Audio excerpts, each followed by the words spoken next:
Battlers, welcome back to the Knighted Bar for a bit of Sunday afternoon elimination finals football between the Canterbury Bankstand Bulldogs. Excuse me, while my dog lies all over my bloody leads.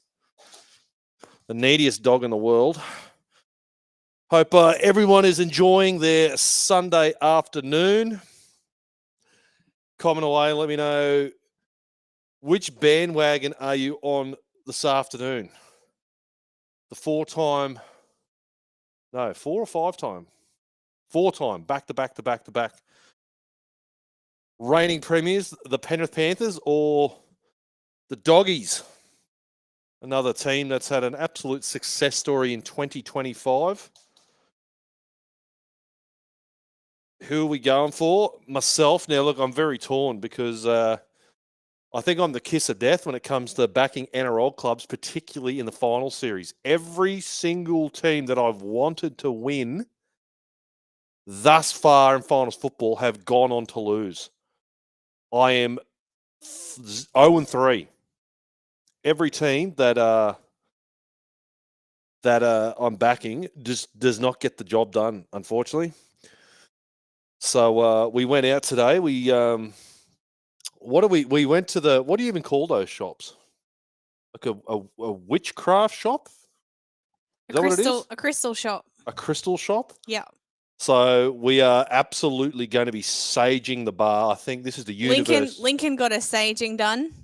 I got saged to get the stench of losses and defeat, even though it seems to be a male thing. Our female athletes are doing a job. They're continuing to win football games, but it's the men that continually let me down in my life. So, yes, I got a sage cleanse. I had to close my eyes, take some deep breaths, and she saged my body to sort of rid me of these negative influences in my life. Energies. What else did we buy? We bought some sage. Got a couple of rocks we're going to bring to the bar. We are literally going to try everything we can, battlers, to rid ourselves of the stench.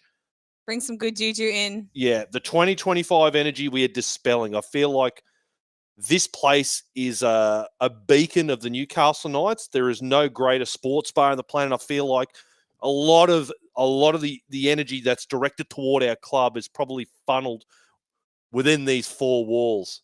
So if I can cleanse these four walls and bring a place of peace and harmony and synergy and of new beginnings in the spiritual realm, that will then transfer to on the football field. So I'm doing everything I can to help Justin Holbrook, Dylan Brown, for them to come in and start a new era with the Newcastle Knights with the blanket of that horrible wooden spoon lifted. I think we're even going to do a ceremony burning a wooden spoon. We didn't even have a wooden spoon in the house, so I've gone out and purchased one for content purposes. And we're going to Didn't really want to buy one. Hey, you really didn't want to buy one. I didn't want to buy one, but I spent the $1.70 at bloody Kmart this afternoon and got one. So yeah, we're going to be tapping into the spiritual realm and into the realm of the superstitious to try and lift this stank of defeat and failure with the Newcastle Knights in 2025. Oh, look at these scenes. Now, this is what finals football should look like. Take note, Cronulla. These are the venues that should be played at in Sydney. Absolute scenes, packed out. Not a bloody Portaloo Park in fucking Cronulla. Seriously. How much money are the NRL missing out on too, taking bloody games to Shark Park?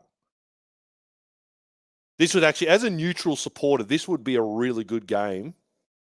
Just to look at this, their scenes. That's what we want to see in finals football. Not this shit out of Shark Park. All right. Can we bump it at the volume up just a touch? I'm hoping the Penrith Panthers can get the job done this afternoon. I'm all for seeing greatness, and I want to witness it in my lifetime. At the moment, of all the clubs that are left, Penrith are at the top of my list. I want Penrith to take it out. I want them to go back there. But I've got a gut feeling it's going to be a Penrith Melbourne Storm grand final. I think we're gonna get a replay of what we witnessed last year and also in 2020. As much as to the disgust of many viewers, I think a lot of people are sick and tired of the same teams featuring in grand finals, but I think that's just what we're going to get this year. Good opening set by the Doggies. It's actually funny that we've gone out and bought all this sagey shit, because if you've been watching, if you're on TikTok, battlers, do yourself a favor. The pranks where this African Nigerian guy goes up to old African people and cast spells on them and they just lose their shit is the funniest shit you'll ever watch. It is so good. Does his African chants with his sage. I will show you the way. Oh, massive charge down. What a turn of events. Oh, he's fucked. He's knocked it on. Oh, God. Knock on a thon.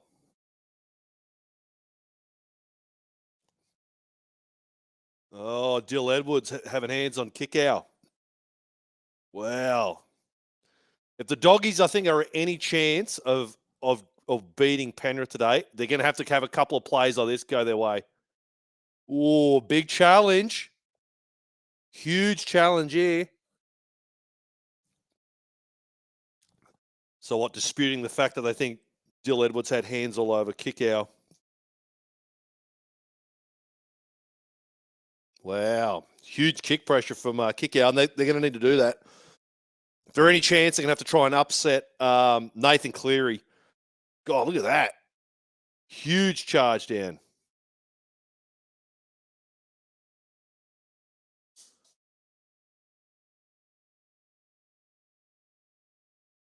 What do we got here?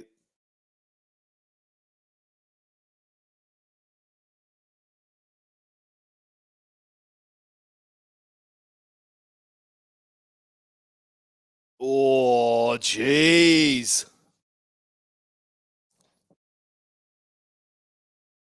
Oh, man. Doggy supporters saying put him in for 10. I don't think so. Thor, what are you doing?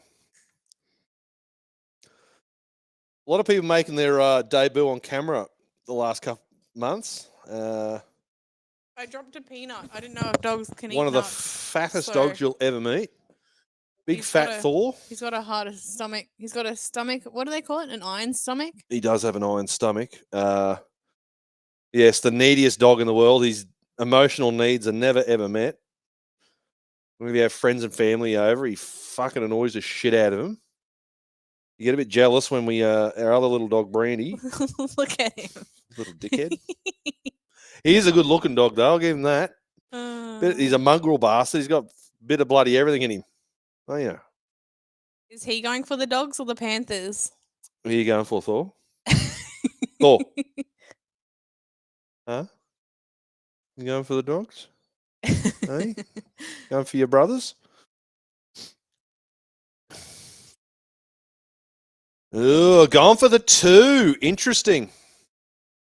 Oh, that place is absolutely packed. I'd love to know. I'd actually like to know what the ratio is. If it's a split crowd, 50-50, I imagine it would be. I think it'd be equal Penrith supporters than what there were Doggy supporters. Huge crowd. 70. Did he say 75?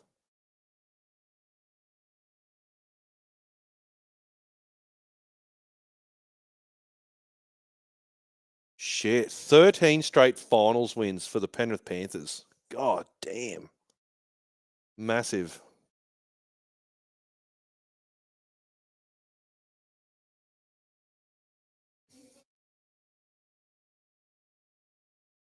You big fat dog, aren't you? Had a bit of lasagna yesterday, didn't you? You like that? Huh?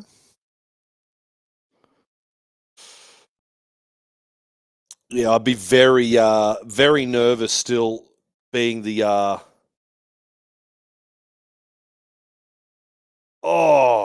Great tackle there.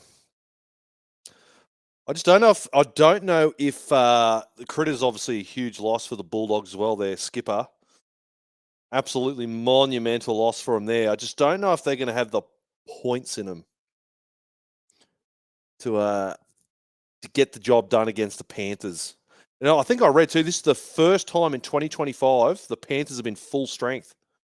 So talk about not only finding a bit of form at the right end of the season, but having a healthy roster at the right time of the year also.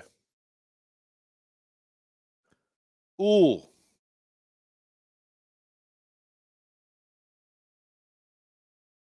It's so weird doing these live streams and watching teams contest for footballs continually too. Hopefully the Holbrook era ushers in contesting footballs for the mighty Newcastle Knights in 2026, battlers.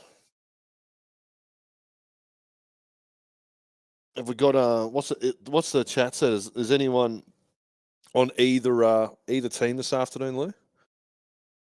Or am I just We're a bit quiet. Everyone's just stunned, or is everyone just admiring this dog, or what are they doing? There's a comment when we first went on from Blocker Douglas that said, couldn't give a fuck.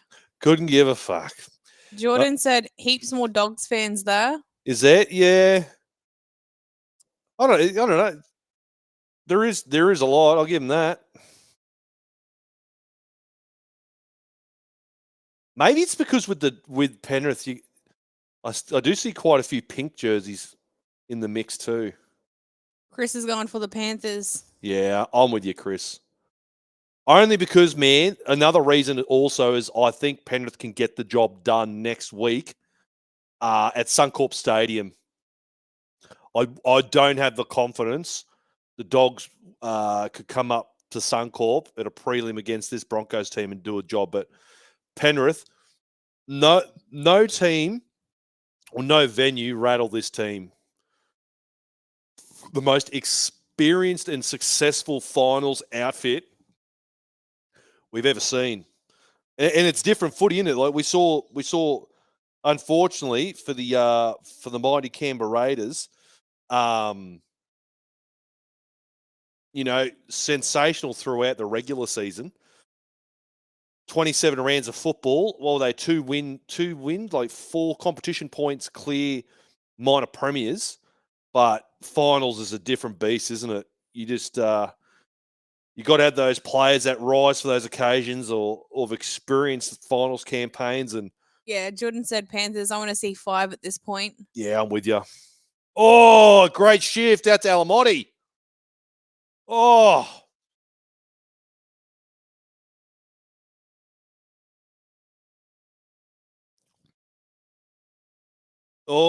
Short. Oh, toe, go. He's got it. Got it. Never in doubt. Never in doubt.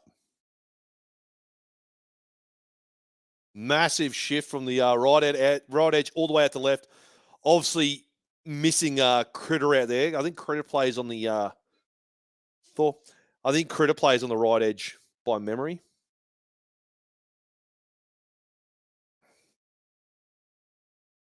Nice, expansive football from the Penrith Panthers here. This is nice to see. Look at this pass here from McLean. Get the ball, turn around and fire that pass out.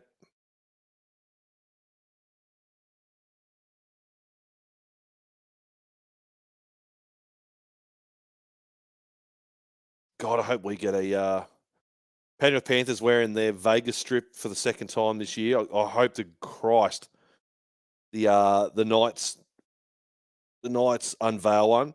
We could have like the best one ever because we have the same color scheme as the American flag. We should really work in something with like an American flag-esque kind of feel to it. And the Americans will get right around us too. Yeah, that'd be cool. Yeah, bloody oath. Captain America style. Oh, yes.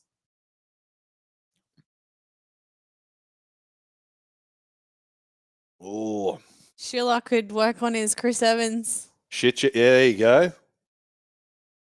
Get the Americans fall in love with our boy James Schiller. Hey? Anything, Poochie?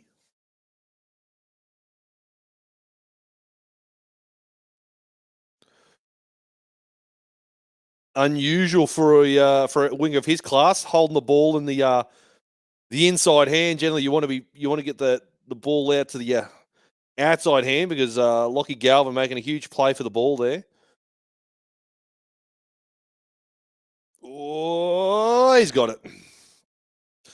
All right, Penny Panthers are up 6-2. 9 minutes in.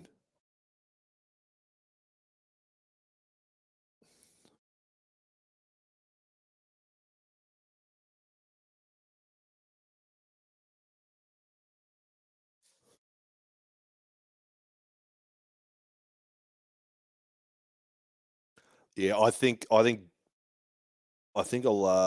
Broncos would certainly be hoping that the Bulldogs get up today. I think they'd feel far more confident going up against the Doggies than this Penrith Panthers outfit. We all know what happened last time the Broncos played at the Penrith Panthers in a finals game, don't we, Thor? Huh?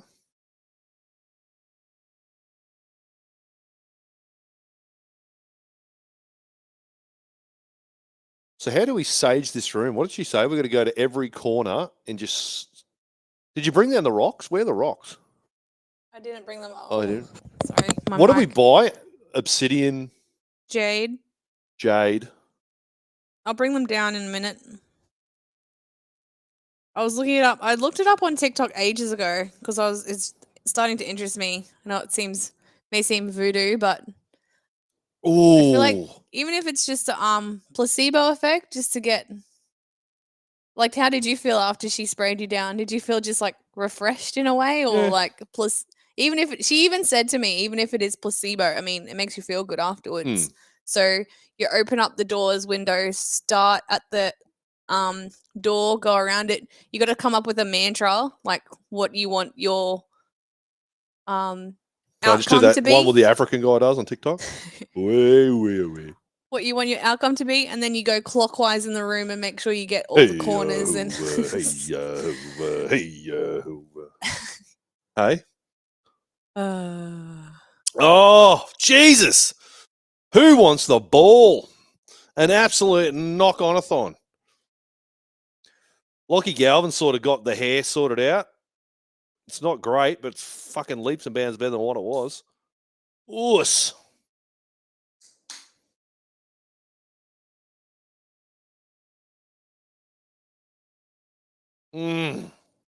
Crunch.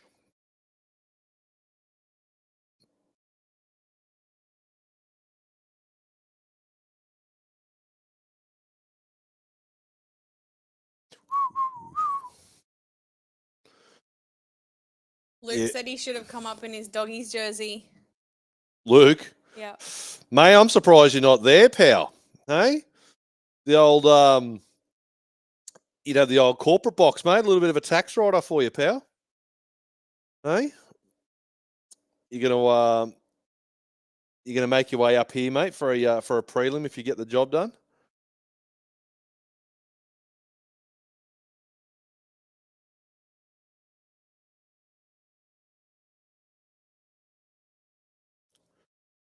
Oh, I got to yes, back yourself. Oh, yes, he's in. The ex-Bulldog, Paul Alamotti, scoring against his old club. Yeah. Absolutely killing him on the edges. You're not wrong. God, it's just such an impressive football team to watch. Far out. I love that jersey, eh? Yeah, it is nice. Look at this. Oh. Boom. Boom. Yeah. Boom. 3 tackles broken. Was never not going to score that. Oh, Flaxy, we're going nuts. Oh. Yeah.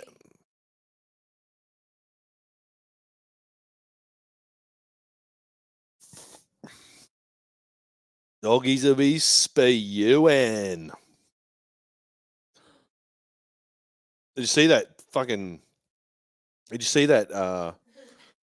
That Sharkies fucking supporter feeding it to the Raiders bloke, Yeah. and it was like guy with rage the baiting, and beard. then wonders why he fucking cracked the shits. People saying it was Troy from Yeah, Paracove. I thought so.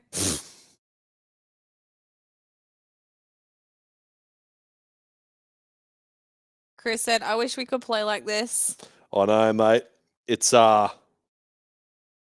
it's stark contrast, isn't it, to the brand of football we play when you see teams like Penrith just slicing teams to pieces. Make it look easy, don't they? Nails it. As I was saying, mate, obviously a lot to look forward to. You know, it's a revamped spine, some quality signings to come to the Newcastle Knights, plus a new coach. And I'm really excited to get Holbrook. To be honest, I think he and Brad Arthur were the pick of the litter. And I got good vibes about Justin Holbrook. Jordan's asked, "Did you see the report of Holbrook potentially drawing Fafita to the Knights? Think it would be a great impact off the bench for us if the price was right." Oh, it'd have to be a good price. Yeah, there's obviously a little bit of history there, isn't there, with his time at the Titans. Holbrook's certainly getting a lot more out of Dave Fafita than Des did. But yeah, it would want to be cheap. Oh, yeah. It was be interesting where we would play him. He bench middle. I'm assuming that a guy much maybe like Tavita Pangai was for the Panthers a couple of years back. Just a guy that had a lot of promise and had a high ceiling, just couldn't quite string it together. If he comes to a club on a cheap deal and limited minutes, and it could work, but it'd want to be cheap. You wouldn't want to be breaking the bank to get David Fafita to your club. Oh, God.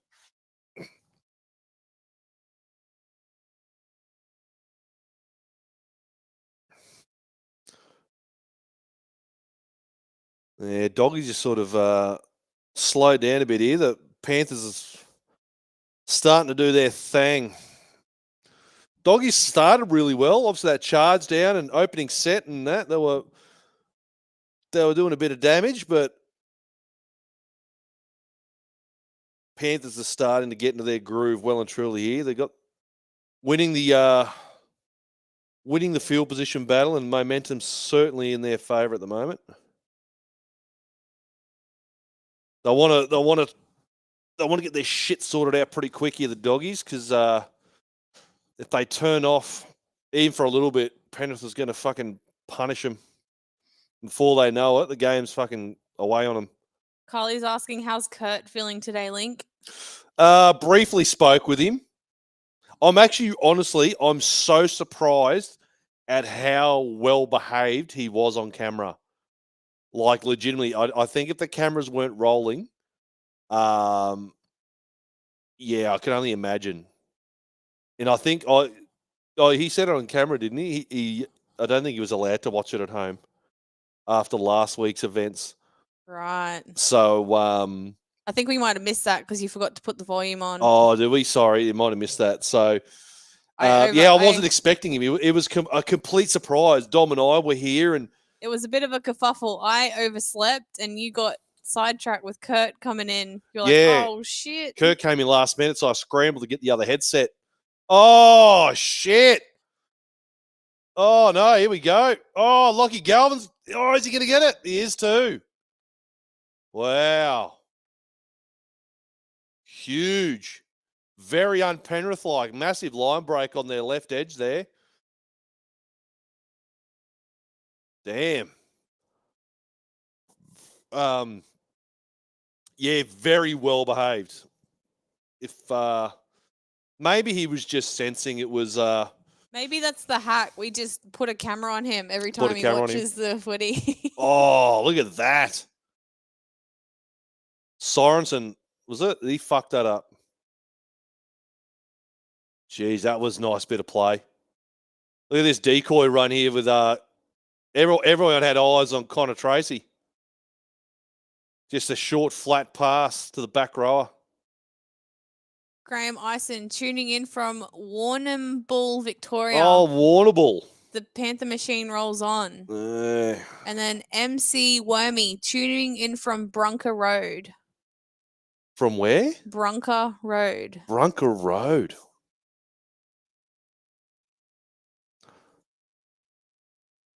Oh, I tell you what, it's so good. The cold air's out of the place now. It's a beautiful spring day out there. Not a fucking cloud in the sky. Just bit a of warmth. bunch of dickhead scooter kids. Oh yeah, dickhead scooter kids. Had some fucking junky dead shit. Fucking, I don't know what he was doing. He was halfway crossing the road and decided, I'm going to jump on my bike and stop in front of me. Blast him with the horn. Then he, I don't know, some crackhead yelling something at me out of the car. That was amusing.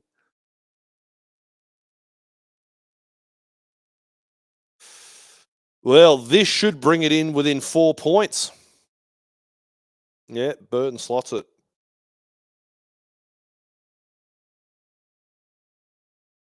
Chris has said tuning in from Canberra.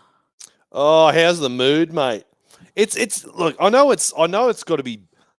It's devastating. No, you don't want to lose finals games, particularly when you're in the minor premier and you're going out in straight sets and you were the favourites to win the whole goddamn thing. But, geez, like, I think if anyone had told any Raiders supporter back in, round 0 when they were over in Vegas, that they would win the minor premiership, in the rest of it even feature in finals, they would have absolutely taken it. So I don't think they can be too dejected. Had they have all season been the absolute favourites and all the pressure was on them, it's going to be different next year because everyone knows now, they're a team right from the get-go that are at least a top 4 caliber team. So it's going to be a harder job for them, but Chris said he couldn't care less about the mood in Canberra. He's a Knights fan. That's what I was even saying to my brother. I was like, mate, it could be worse. Like, trust me, winning a minor premiership and losing 2 finals games is far better than winning a wooden spoon and like losing 8 straight games to finish the year. Like, give me the Raiders season every day.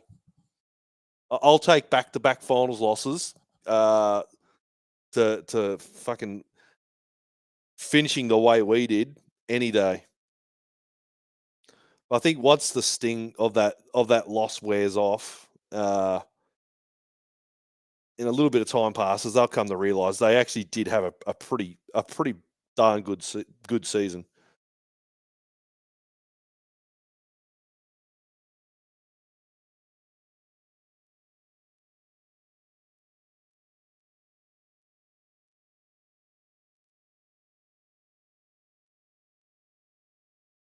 Liam Martin, you dog. Hey? You've put him to sleep now. Is he? He's lying down. Worn out.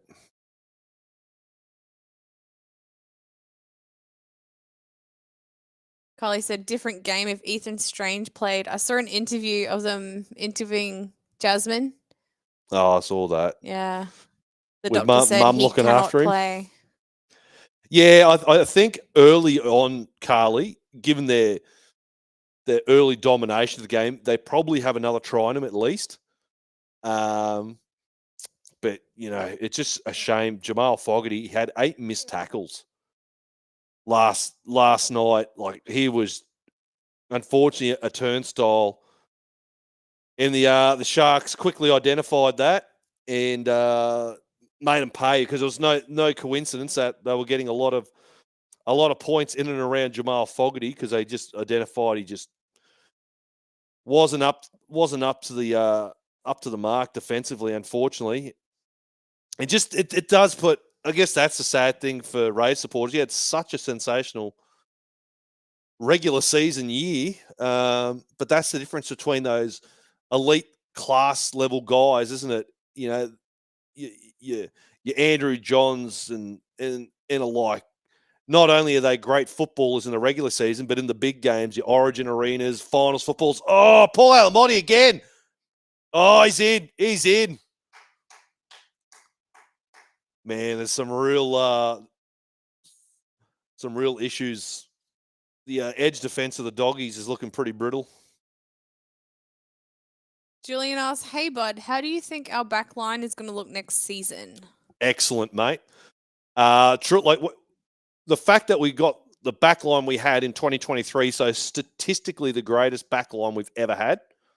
Greg Marzu and Brady Best doing their thing on the left. Dane Gagai, who was sensational. Why he didn't get the Danny Buderus medal blows my mind. And Dominic Young. I think what we'll also find, you'll see even bigger upticks in some of these guys who already have big ceilings. You know, that's something I haven't really spoken about is the proven guys that are very consistent footballers week in, week out. We know what their capabilities are, but I think a lot of these guys like Dominic Young, I feel like a guy like Holbrook could potentially unlock them even further. And we might see even more from what we saw of him in 2023. I don't think the backline's ever been an issue as far as personnel. I think we have one of the best backlines in the competition. When they're on, we have a seriously dangerous backline, not to mention Kalen Ponga back there also. It's just the playbook absolutely stinks, and it's so predictable and boring that we just don't get to see the damage they can possibly do. 23, we absolutely could. Like that was at the peak of our powers. So it just goes to show you how high a ceiling the Newcastle Knights backline can be. Like we went in 2023 to having the best attack in the competition. 2 years later to the absolute worst, like fucking diabolical. I think it'll be all right. And then be interesting to see what I think we all know, much like Razor Sharp, the trajectory his career is going on at the moment. I don't think he's going to be taking a step backwards next year, even though he had a sideline for a huge portion of the back end of this year. Jermaine McEwen's going to be another really exciting prospect. Justin Holbrook made special mention of him in the press conference. And I didn't realise too, Kurt was telling me your boy Pastrami Solo won the New South Wales Cup Player of the Year this year, for the Canberra Raiders. So he's obviously doing some good stuff in Reggie's. So I saw that. I follow his missus on Instagram too. Yeah, I found her on TikTok. He's coming off shoulder reconstruction. So obviously, hopefully he brings some good form. So if he's the best player in Reggie's, he's knocking on the door to get back into the NRL squad. So there's going to be there's going to be a battle for positions there. The other one too was really crazy for the Newcastle Knights, which I didn't see coming at all, was Teague Wilson was our New South Wales Cup Player of the Year. And all season, we haven't even heard his name mentioned as a guy potentially getting a call up. We saw Brock Grayson. Who was the other guy we had? Paul Bryan. A couple of guys that they only featured one game each, a couple of forwards. But never Teague Wilson. Not Teague Wilson. Mason Teague, sorry. Mason Teague. And he was he's a guy that's obviously debuted for the Dolphins prior. But never even heard of a whisper of him even making his debut for the Knights in first grade. But Julian's just said, agree. I just hope they start attacking the high ball. Yeah, I'm sure Holbrook. Oh, look at that beautiful tackle by Brian Sy. He literally covered two men and still managed to tackle the winger out. far out. He's by far the best winger in the comp. Look at this. Going to take the centre and still shift out and still gets the Carraz out. Look at this. Going to mark him. Dart out. He literally marked 2 guys out and still managed to get the winger out. Crazy. We got it. I think the old stale Knights attack is well and truly gone. Justin Holbrook at the Titans could absolutely score points. It was they were a glass cannon. Defensively, they weren't up to scratch, but there was no denying they could post points. So I know we got Brian McDermott leaving the club, even though he gaslit us during that awards ceremony. I think the fundamentals are still there to have a really good defensive outfit, regardless. Justin's commented, Maitland Pickers are currently leading 22-4 over Cessnock Guinness in the local rugby league grand final. So it's been a good year for Matt Lantry. How long to go on that too? Thanks. Wow, that's closer than I thought it would be. Well, would this make? Would this be the Pickers 3 straight premierships? I think. Yeah, let us know because obviously it's being played the same time. Justin, mate, keep us up to date. If you can let me know, mate, how long to go on that game?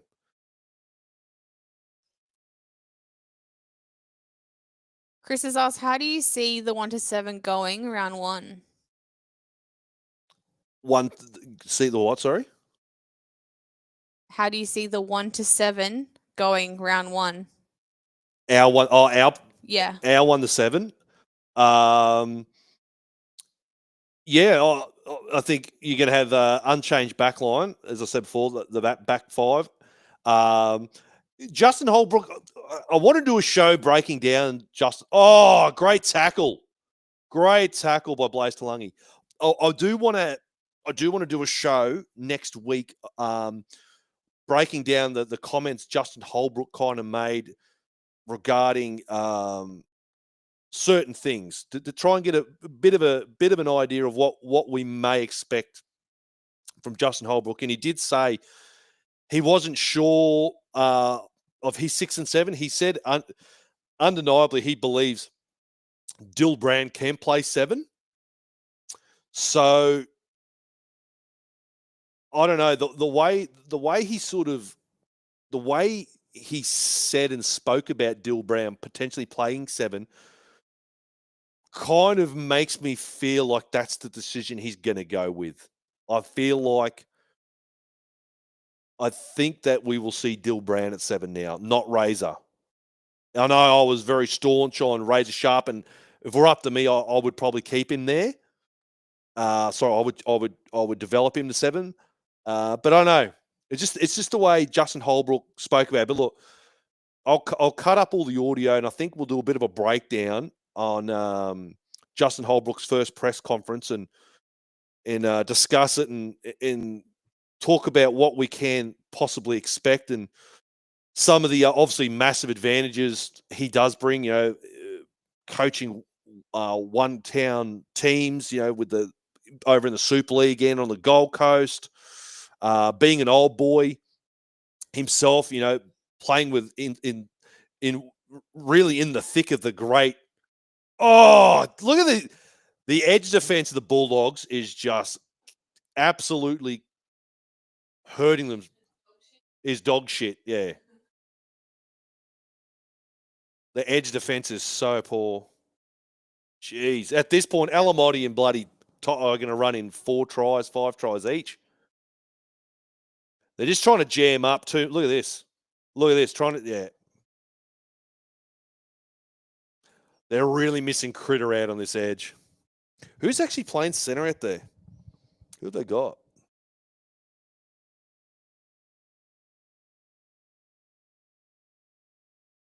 Oh, they got Matt Bronson Cherry. Penrith are all class. Yeah, they really are. I said, and completely unflustered at finals football. I said 13 straight finals wins is insane. Like, it really is. It's finals is a lot about mindset more than anything. And they've got so many players that have been here and done it in such high pressure situations. Because a lot of these Bulldogs guys, much like the Raiders, just haven't had these big game experiences yet. Now, looking at it, it almost looks like a grand final when you look at the crowd there, like absolutely huge. This is the biggest crowd a lot of those Doggies players have probably ever played in front of. God, I envy fucking Panther supporters so Justin's much. asked, do you think signing Galvin when they did hurt the Dogs? I think it did a little bit. However, I do feel like you would not sign him. Like, let's be real. Like, were the Dogs ever seriously going to win the premiership? Probably not. What they finished fourth, didn't they? Is that where they finished at the end of the year? What was the ladder? Yeah, they finished third.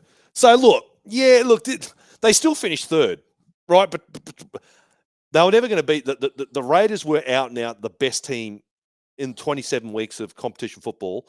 The Melbourne Storm are the Melbourne Storm. Like, they're going to mortgage on a top 4 spot. The fact that they finished just under them, look, were they ever going to knock either one of those two off?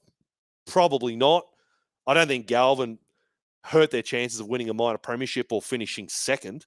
I think, a guy like that comes along and you can snap him up, even if it does upset the apple cart a little bit within your 4 walls.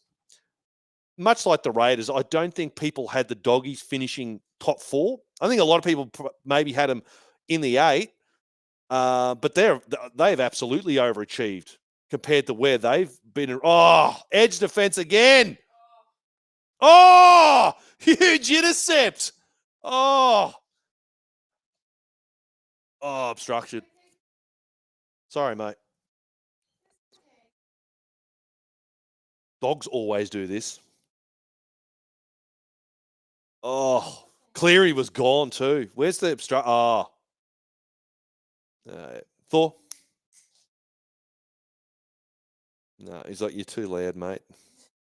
Thor, get your fat ass here.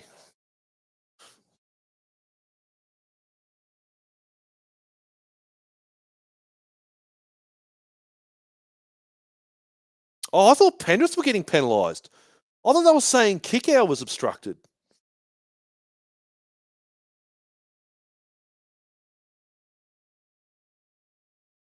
Man, they don't even have to do anything through the middle. Just first 3 plays, power it through the middle, and then start playing in a bit of width. Tony said the Good Friday game had 60,000. That'd be as a neutral supporter, a Good Friday game would be hectic to go to. I was saying last night, if you weren't part of the Raiders watch live stream last night, about the best and worst supporters in the comp, and I feel like the Doggies have passionate supporters. No one can deny it. But I feel like if the worst of the worst, jeez. Elliot said this first half ambush is giving 2001 grand final. Yeah, they're just a different beast. The moment they didn't have to finish top 4, they're the only team, honestly, that could finish out of the top 4 and make finals and still be a massive threat. Even if they have to go the long way around and they have to play the extra game.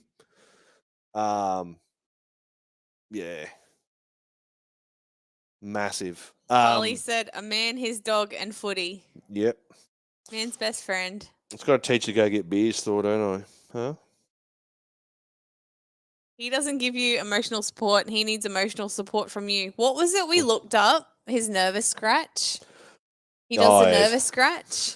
Basically, yeah, ChatGPT telling us his brain can't. What's the word? Basically, he can't comprehend. Yeah, he can't really compute what's happening. So he's like, I'm just going to go scratch my head instead. That's your little coping mechanism, isn't it?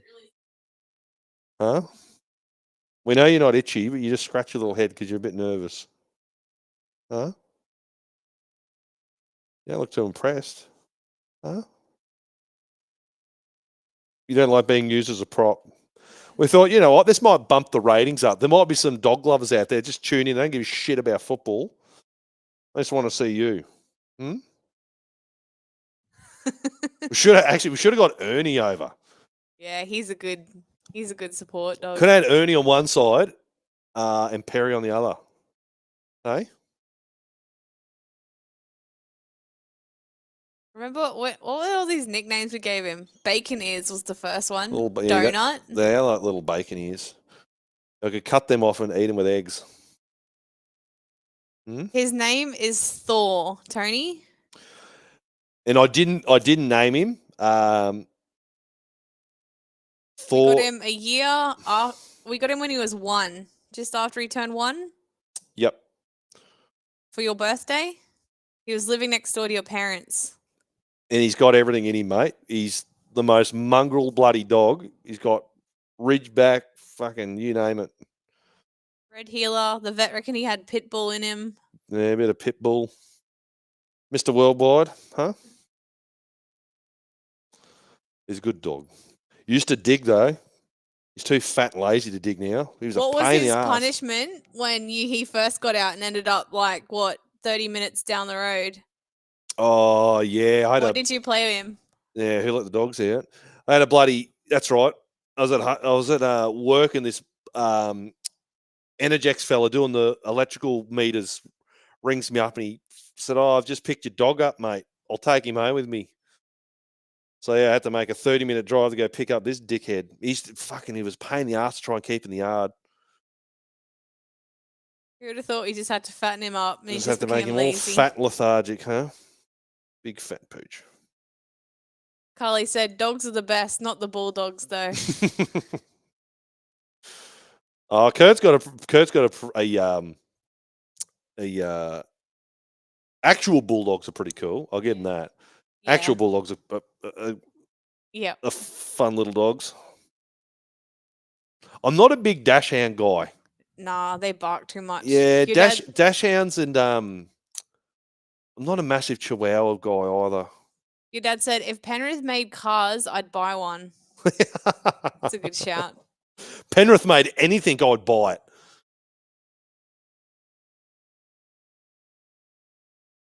Justin said, "I reckon the riot squad will be on standby when the doggies lose." If it's an absolute thumping in the maybe the Westies get a little bit lippy, maybe. Because remember they had that shit. They was it this year or last year when they old mate with the Raiders drum. Oh, big old ass crack live on the remember they harassed that poor fucking Raiders bloke with the drum? Yeah. And he's bloody Lebanese too. These Lebanese fellas having a crack at him. Your mate Hef said, "Panthers turning it on for 5 straight. It's a shame they'll get pumped by the Broncos next week." Oh, I don't know about that, mate. I don't know about that. Going to be it's going to be good scenes out of Suncorp though, like another massive stadium, and you guarantee it's going to. When do we say tickets go on sale? Tomorrow and then Tuesday. I think, for general public Tuesday. Yeah, maybe? It's going to be absolutely chock-a-block. Obviously, the double header there with the women's opening with our girls taking on the Broncos. You quite regularly see Ali Brigginshaw, don't you? I do at the shops. Yeah, getting around. She doesn't live too far. Shops down to our local shop, Ali Brigginshaw. She's very lovely. You got to try and give her influenza somehow between now and the next game, though. If you see her next, just cough in your hand and then shake her hand or something. Oh, God. Halftime cannot come quick enough for the Bulldogs. Oh, they just make it look so easy. Look at this. Huh? Look at this.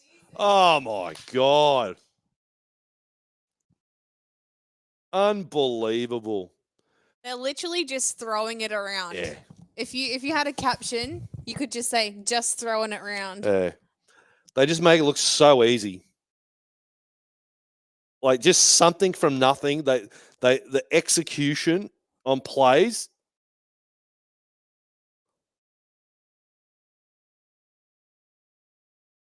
This is insane.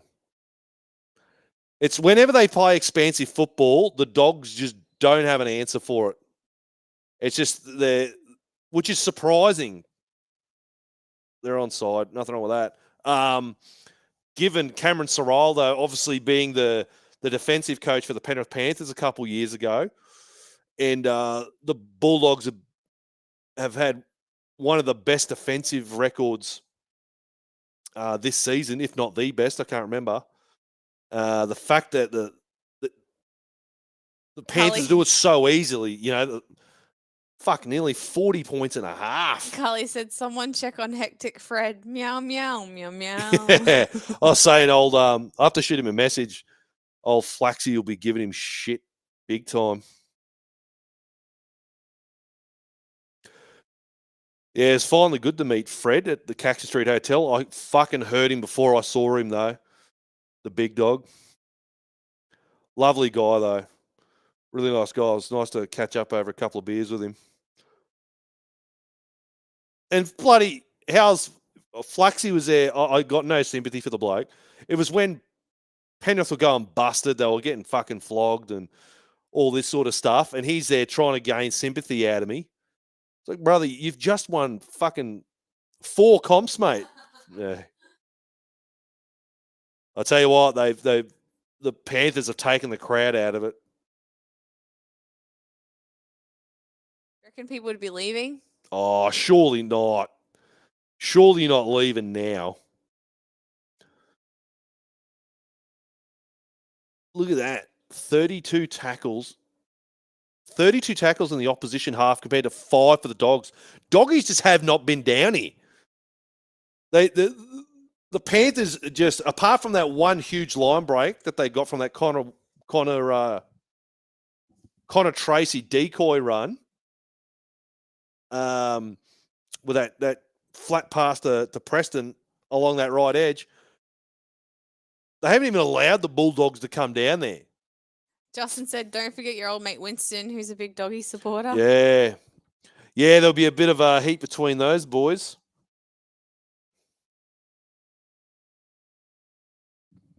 Fucking ruthless, all right. Let's have a look. Let's take a look at the some of the stats. This is going to be very one-sided. 36-8. Oh. Team stats. What have we got?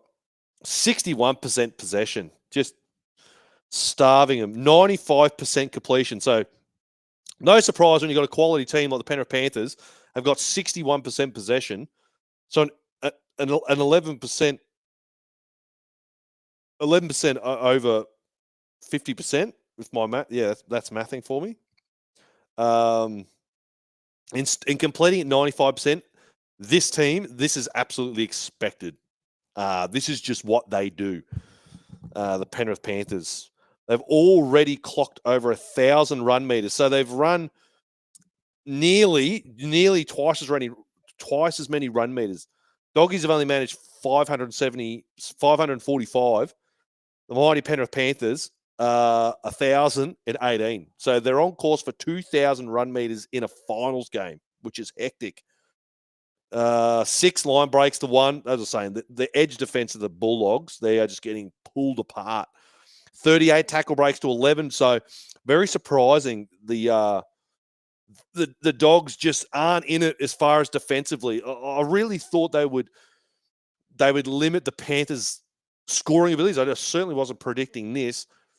I just thought they just didn't have the points in them. I thought maybe the if the Panthers can get to about 20 odd points, I just can't see the Doggies scoring more than 20 points against this team. But boy, oh boy, what a collapse. 7 offloads to 1. As I was saying, they're just making it look easy. The second phase play for the Panthers, whenever they are getting that second phase play, it's coming up trumps for them. Absolutely gold. 38 missed tackles compared to 11. So, it's going to take an almighty speech by Cameron Serraldo to try and inspire a huge comeback in this game against the greatest finals football team we've ever seen. Good luck.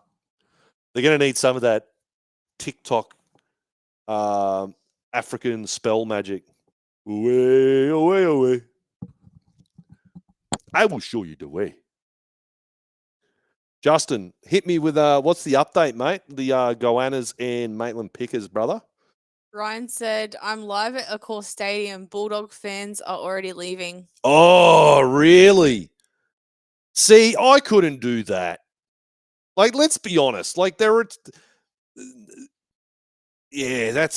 don't get that. You'd have to be a pretty fucking sore supporter. I would, given where they were at, even us in 2023, right, when we're on the cusp of getting that top 4 finish, 10 straight, and even when we went and the wheels fell off against a really good Warriors team over in New Zealand, it was hard to be it was hard to be critical. You were disappointed, but I was certainly not angry, because at the end of the day, no one expected us to do what we did. You know, halfway through 2023, if someone would have said you're going to win 10 fucking straight, you're going to win a home semi, and then you're going to go across and play a top 4 fucking WARS team, I would have taken it. That's disappointing. If you were a rampaging Penrith team that was favourites all year, and then you just shit the bed, whatever. Even then, they've given you that much joy. As always said, I was saying this to Flaxy, say, brother, if the Newcastle Knights gave me 4 straight premierships, honestly, mate, they could fucking nearly have a decade of irrelevance. I wouldn't care. I wouldn't care. If someone come up to me in 10 years' time and tried to throw shade at the Knights and say, mate, you haven't played finals in 10 years. I said, who gives a shit? I've won 4 fucking comps in a row, mate. I don't care. I'll be happy. I'll literally be happy. Justin said 10 minutes ago in the second half, and the Pickers are leading 28-8. Oh, what was the time? 10 minutes ago. 28-8. Yeah. Oh, getting the job done. Oh, they run away with it. Oh, Matt Lantry's done it again. I've got a interview with him teed up during the off season. I wanted to wait till all this obviously is done with the Pickers. He's got a big job, of late, getting his team prepared for the Newcastle Rugby League Grand Final. So we'll have the great Matt Lantry on, obviously coming back to the club in nearly over a decade. I think 2016, 15-16, SG ball coach, making his triumphant return to the club, which is another absolutely stellar appointment by the club. So just goes to show you, I think they're really starting to get the pathways on the right track. I think we'll start to see some silverware coming in lower grades. You know, we might. I'm optimistic we play finals next year. I think the Newcastle Knights can do it, even if it is a little bit of a slow burn. I'm going to say even if hopefully we go to Vegas and we see a really good performance, but even if the first month of footy, it's a little bit clunky, it's completely understandable given you got a completely revamped spine and playbook and identity and all the rest of it. But the pathway system, we just keep kicking goals. And it's going to be so interesting. That's another one we're going to get so many exciting shows.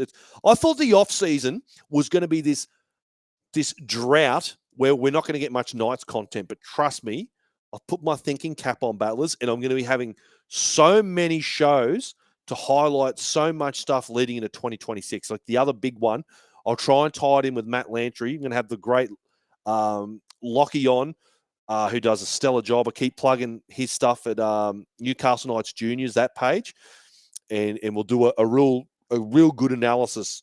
He's going to give me his, I think, top 10 players to really keep an eye on. We thought we were going to be quiet, but it's actually going to be even busier. Yeah, then we're going to have, moving a little bit away out of the rugby league sphere. We'll be doing the off-season, Scotty and I will be doing the off-season show once more, kicking that off after the grand final and whatnot. So keep your eyes and ears peeled for that. So still going to be plenty on. I want to use the time away from the regular season to kind of reacquaint ourselves.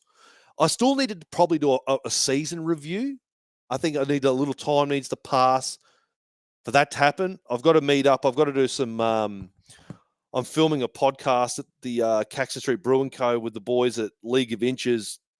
They're doing the season review of all the clubs. So who better to get in to talk about the mighty Newcastle Knights?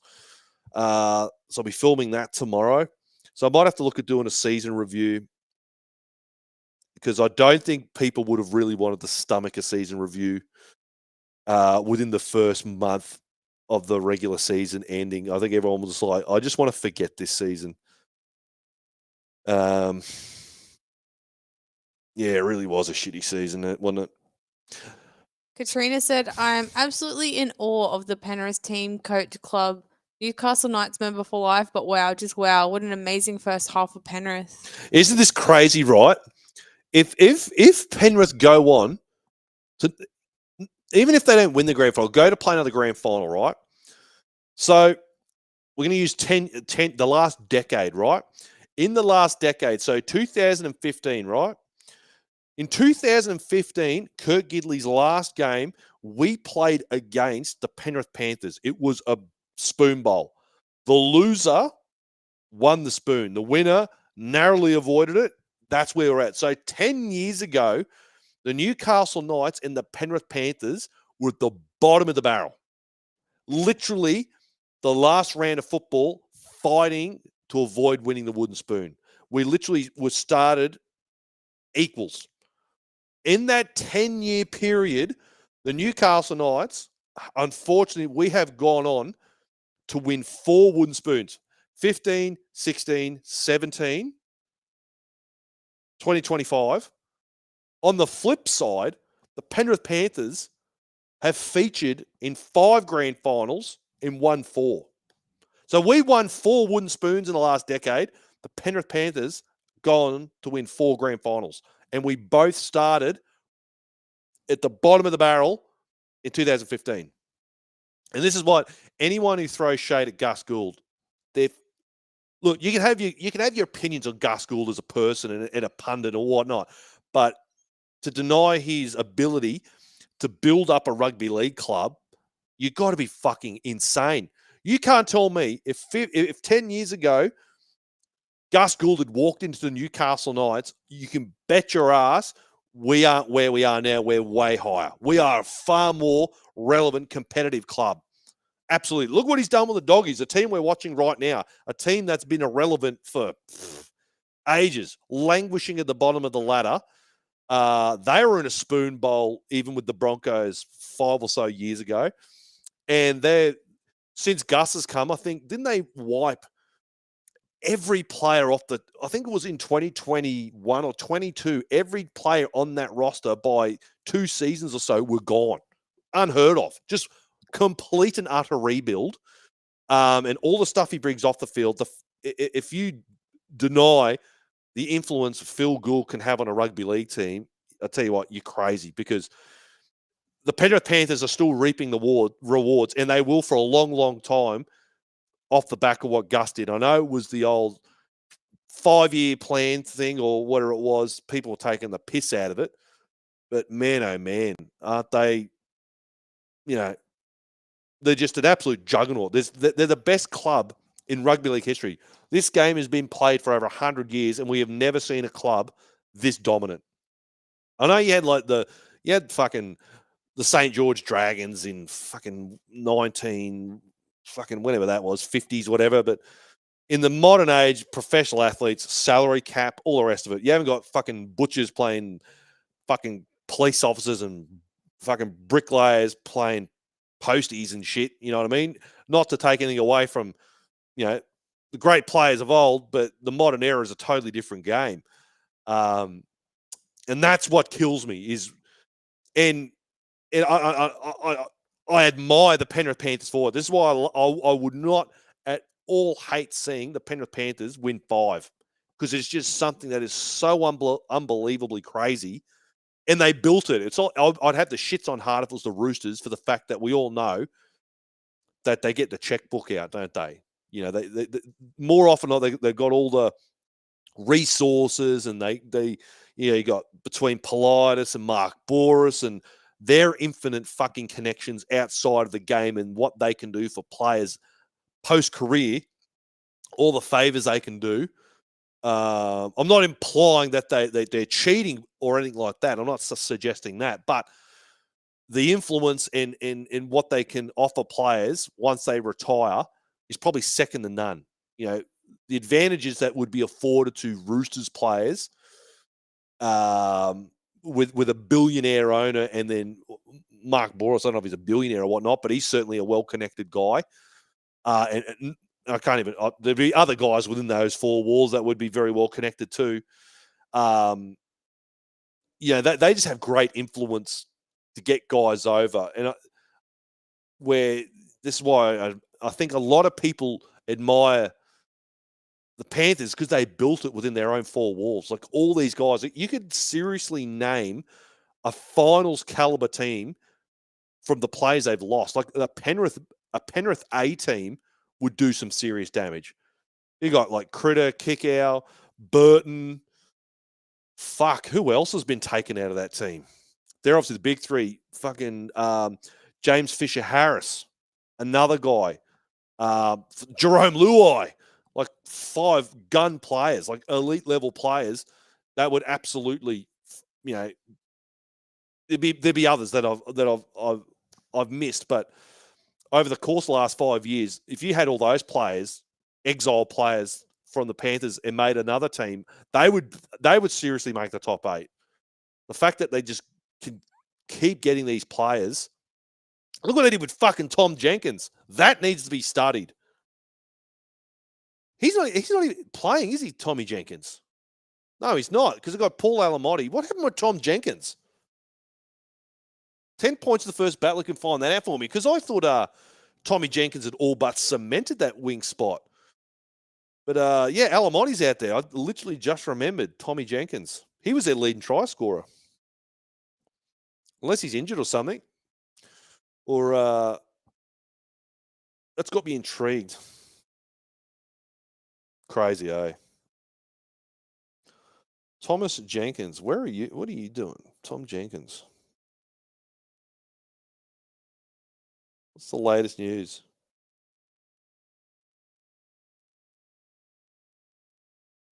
Paul May has vowed to repay.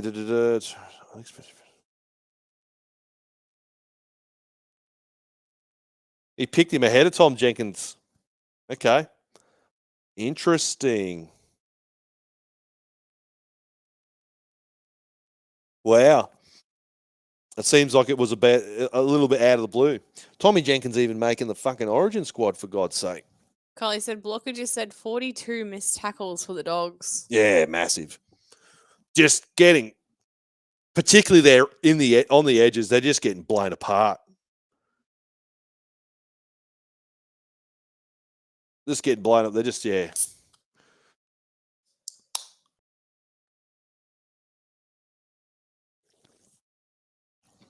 It's going to be interesting to see what the Doggies have left in the tank, because it would have taken a lot out of them. As I said, the Penrith Panthers nearly doubled, over 1,000 run meters in a single half. That's a lot of defending, a lot of running back 10 meters.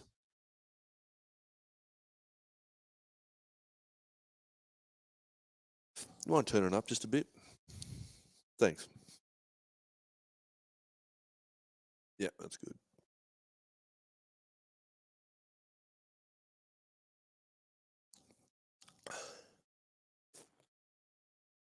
Craving Twiggy sticks. Why didn't we buy Twiggy sticks? I've got a thing for Twiggy sticks. I haven't had Twiggy sticks for ages. Nah, it's all right. That's all right.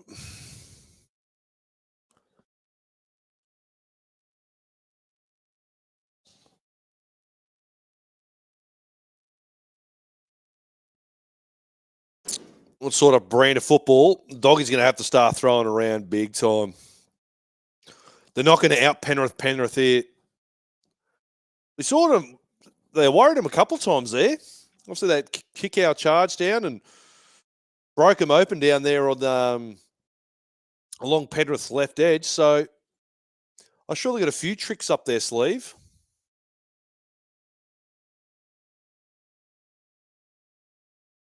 I'm trying to think who's leaving the Doggies. Reed Marnie being the big one. I'm trying to think of other guys there who they're got out. I wonder how long Anari actually signed there for too. God, I love fucking Lee Martin. He had a little bit of a quiet Origin campaign by his lofty standards. Fuck, he's a great player. Such a good football player. I love our back rowers, so I wouldn't want him at the Knights because I love Dylan Lucas and Jermaine McEwen, but for the Blues, fuck. What do we call it now? Liam Martin and Dill Lucas, fucking edge back rowers. There we go. They're going to start throwing around a bit on the out. Going to be shifting the ball a lot more, I think, the Doggies. What do they got? How's a bull? And don't buy it, Battlers, by all means. Oh, they needed that. Curdy man. Yeah, this horse shit about Kalen Ponga linked to the bloody Bulldogs. It's complete and utter crap. Absolute crap. It is just one of those things. I swear every couple of months, the journos get a reminder, go, that's right, we're going to come up with some bullshit piece about Kalen Ponga wanting to leave the Knights. He can't even talk to anyone. Even if that were true, do you know that the absolute the monster sanctions Kalen Ponga would be facing if he were caught doing that? Or the shit pass. The right idea though by the Bulldogs. Geez, we haven't seen the Doggies in Penrith territory like this for a while, have we? Right idea. They're going to have to certainly start doing more of that. I think you're going to have to wear the odd error to just try and promote a bit of second phase play and try and break this defensive line of the Penrith Panthers up.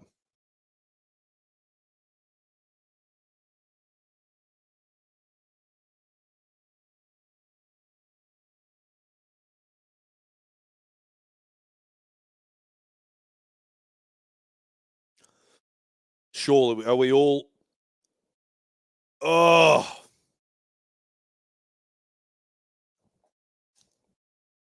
We are all on the same page. I think the Sharkies are walking into an absolute bloodbath. Oh, knocked on again. Walk into a bloodbath at Amy Park next week. I cannot see them doing anything. I know there's all this rhetoric about, they've won 8 of the last 9 and blah, blah, blah, but Melbourne, a totally different beast. Isn't there rumours about Jerome Hughes potentially playing? He's like touch and go, maybe? Which would be massive for the Storm.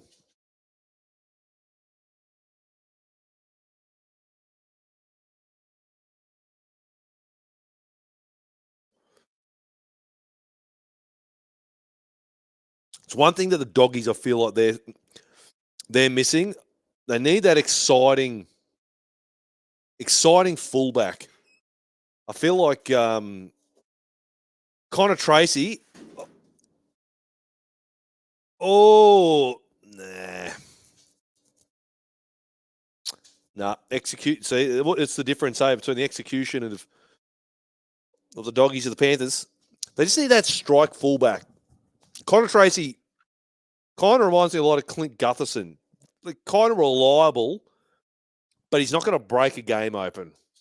They need that. They need that bit of X factor. That even like a Kyo Weeks. Oh, thanks. A Kyo Weeks sort of speedster. Can torch a team. 40-20? Fucking hell.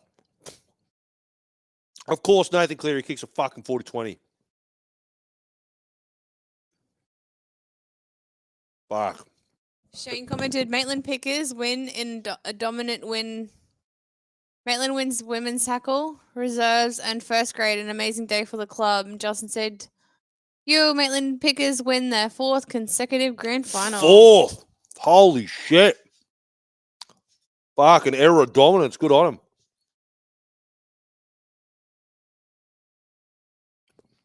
They ain't going again here. As I chew on this killer python. I've turned your mic down.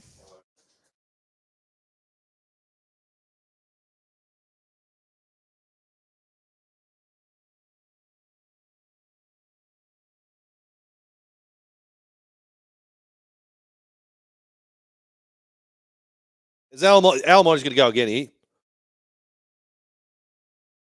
Kick across, Alamonti scores. Not going to run it.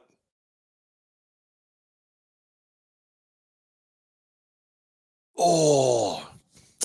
Not bad, though. If you're going to kick it dead, that's a place to kick it.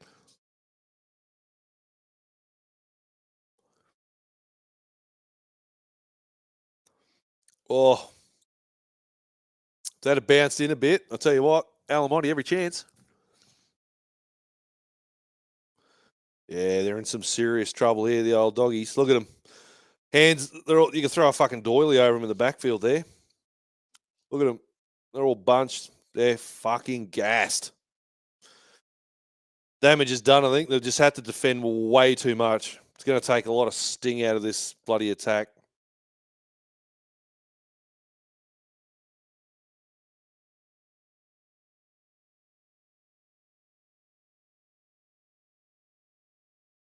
Yeah. They're just out of their groove big time. He's dropping hints, is he? You want out, mate?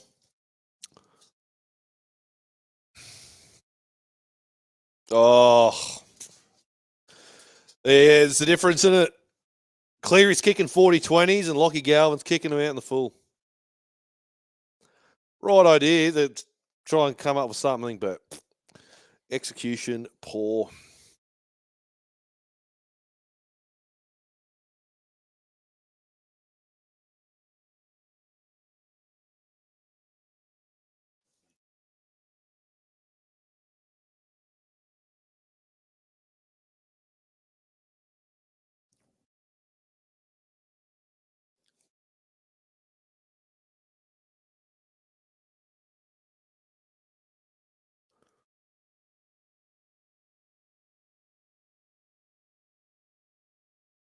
Yeah, I'd be seriously worried, all you Broncos supporters. I'd be shitting bricks with this team coming to town.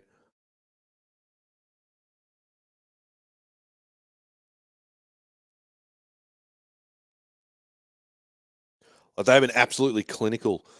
They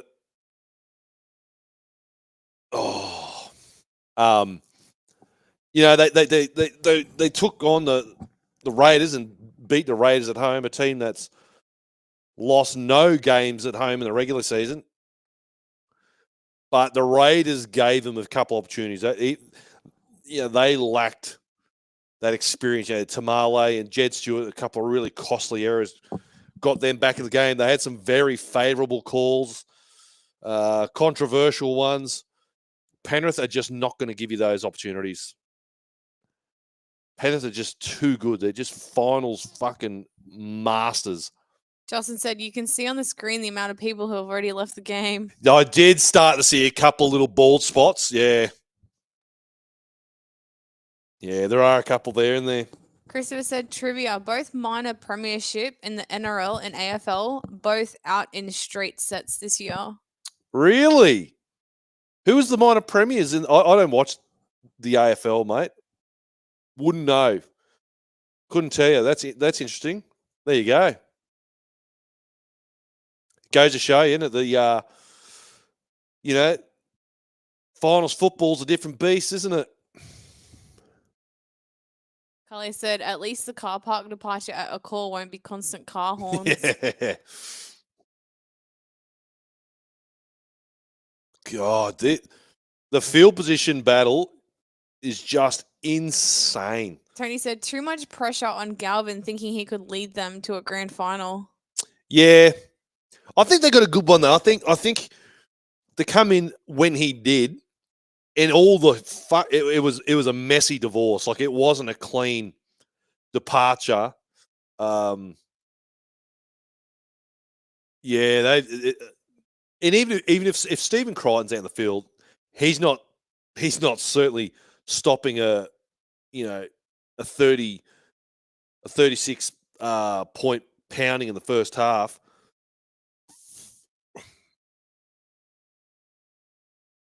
Oh, the Crows, was it? There you go. Will that be the first time then there was a minor premiership in both codes that didn't feature a Sydney or Melbourne club too? Oh. Look at the fit tackle, still not even remotely close to their fucking. Look at this. They're not even going to make the fucking Penrith fucking half here. Justin said the Panthers have proved that Ivan knows how to prepare his team at peak at the right time. Yeah, isn't that so important to have your team, firing at the right moments? Oh, here we go. Oh, Brighto, fucking hell.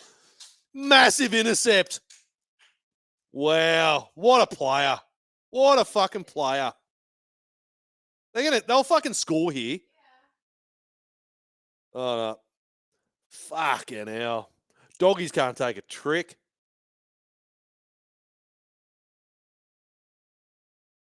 Oh, Alamotti's going to get a hattie.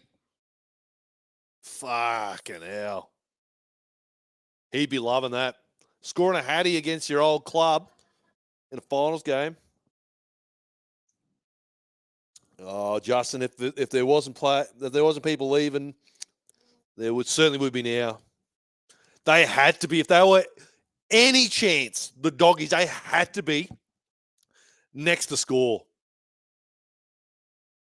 This can get really ugly. There's still 25 minutes left on the clock. The Doggies are going to concede 50 here. Absolutely concede 50. It's going to be interesting. When does Cleary come off? Bet your fucking ass is going to be Cleary's going to be. They're going to be parking him up. There's no way they're going to risk him. They're going to be pulling him off shortly. I don't think it'll make an ounce of difference, though. Look at these Doggy supporters just there again. Fuck. Still, though, you're going to get zero sympathy out of a Knights supporter. Couldn't care less your team is getting absolutely pounded in the finals. At least you made bloody finals.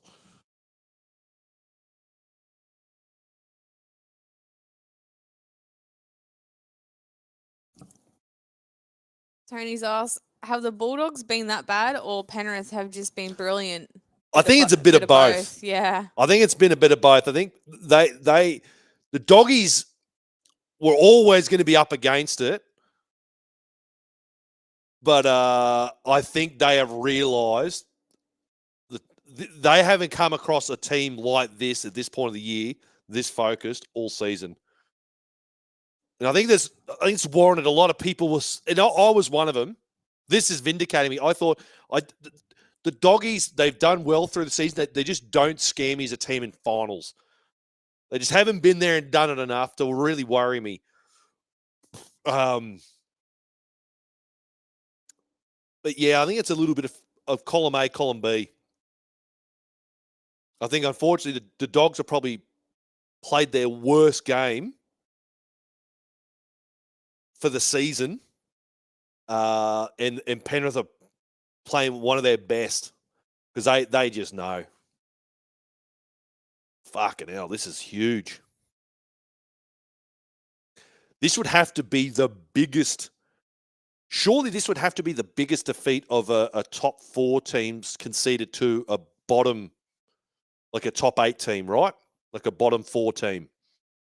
I can't recall in a finals game a top 4 team getting absolutely spanked this bad by a team that finished beneath them in a final. There's been upsets, but not this. Nothing like this. This is fucking next level. This reeks of like Penrith Panthers finishing top 4. The doggies limp in, and they just get fucking blown away by a far superior team that's a top 4 team. Yeah. Not the other way around. Oh, uncharacteristic error by Luke Garner.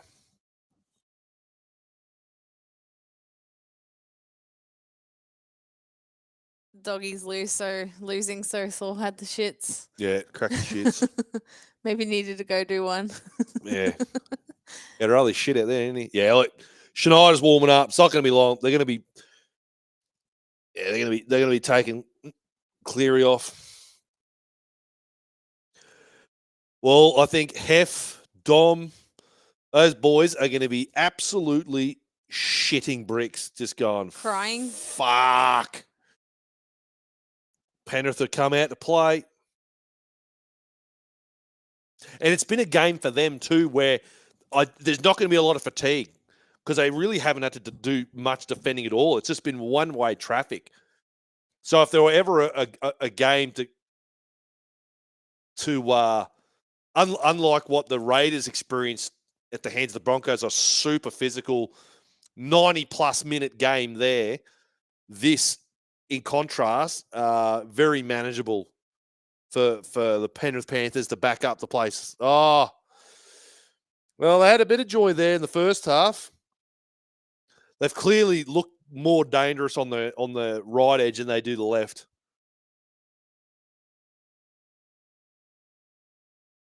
Where does Critter? Is someone to answer that? I swear Critter played more on the right edge. Is that what if they shifted Sherry? I thought Sherry was left and Critter was right. So is that what they've done? They've moved Birdo over to the left edge and then put Sherry up on that right edge.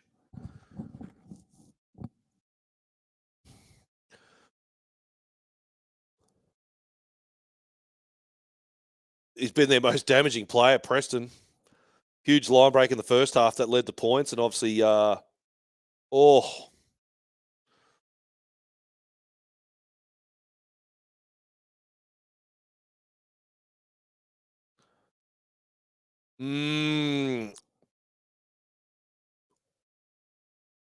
they're going to have to strike again quickly here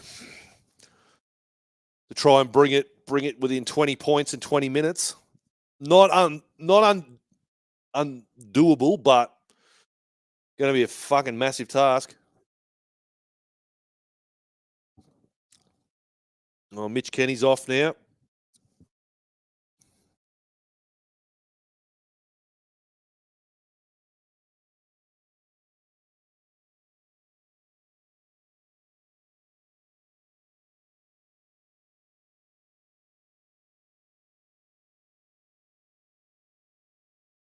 Nothing beats a Jet 2 holiday. Come to Africa. Jet 2 holiday to Africa. Get me another, please. Louise, get me a Coke, no sugar. A Coke, no sugar, please. Yes, please. Treat yourself to a Diet Coke.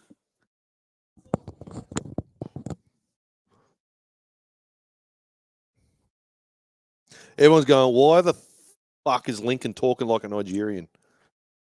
Please, get me a Coke. Rate my African accent. What's better, Lou? My African or my English?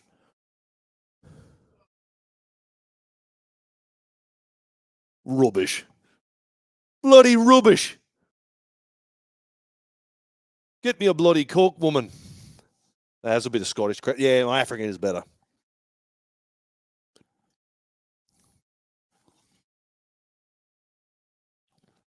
Oh, fuck, I wish 7-Eleven had fucking Russ Energies. I need one. Sold out.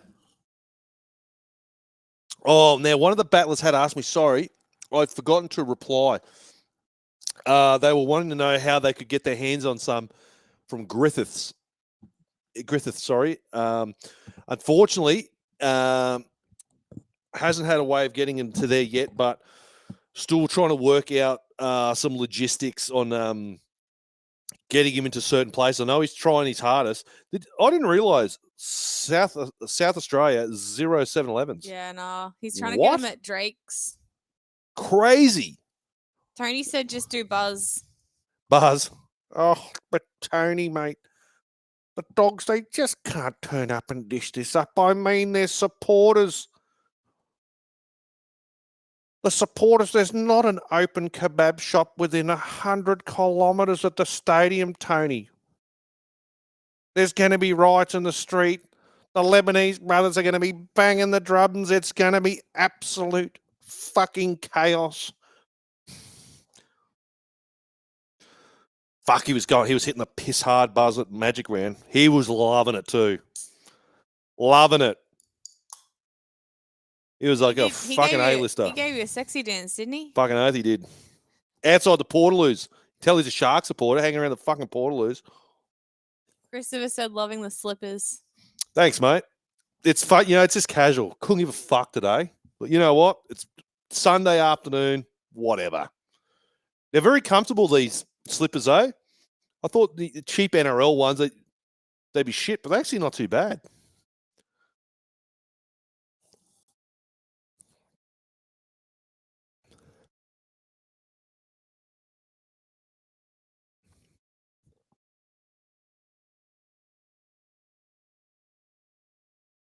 Ooh, didn't you get a little finger on that? My eyes are seeing me. His little pinky. What's his pinky do?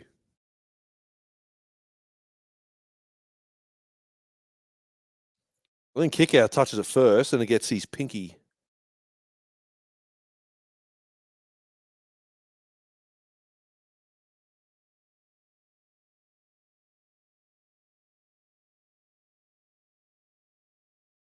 I feel like a kebab now.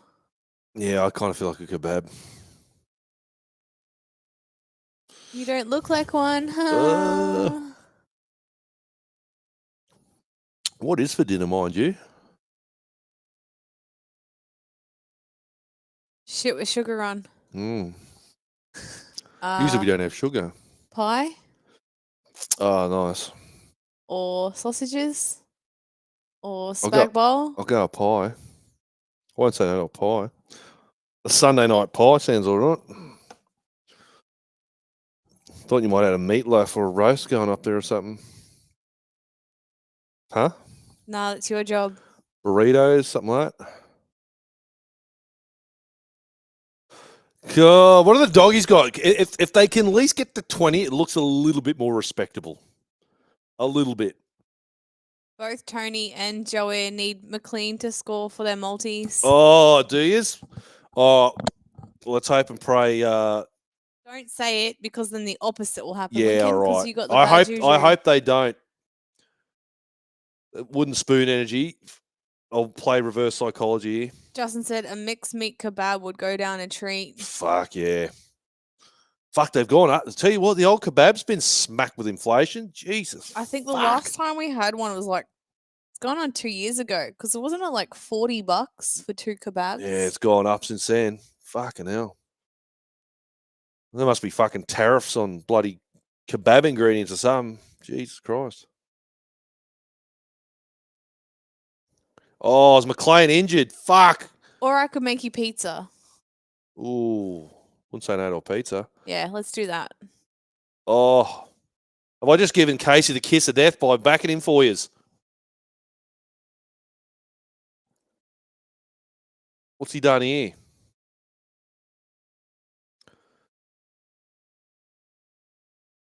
He stayed out there.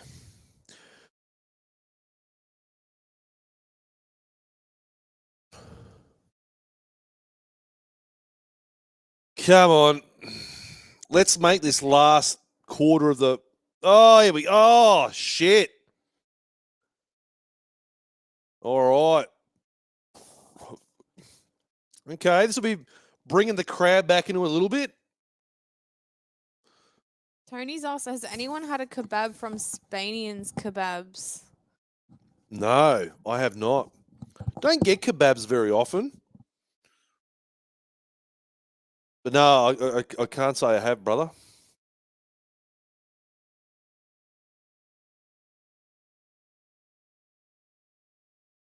They're definitely more lethal along the right edge here. I'm wondering if I'm sure Madge Maguire is watching this game intently to see if there's any little chinks in the armour that they can exploit next week at Suncorp Stadium.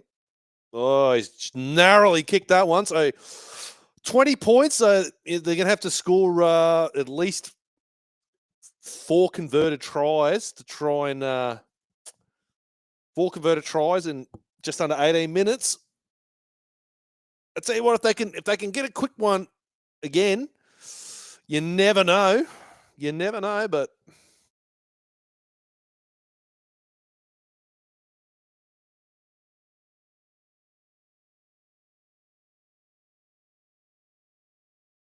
When are you going to take me to Sydney, Lincoln? 56. Yeah, we'll do a trip.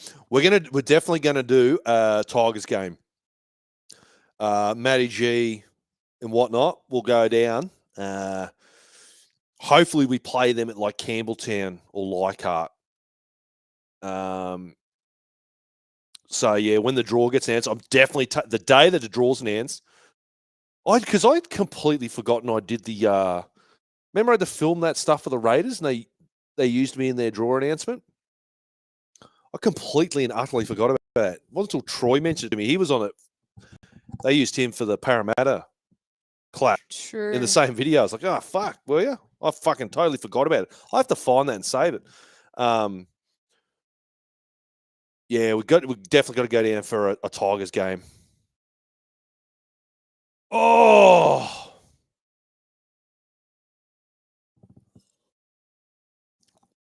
Oh, bugger, Joe. Who else in it? Joe and someone else for a multi on McLean.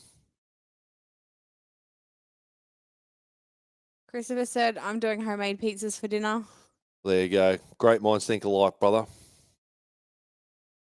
Justin's asked, when are you guys doing a trip to McDonald Jones Stadium for a night's home game? Yeah, well, what we'll do is when the draw is announced. When is that too? When is the draw actually announced? Could someone tell me when it's usually announced? I've fucking got a mind blank. Yeah, we'll work out our itinerary.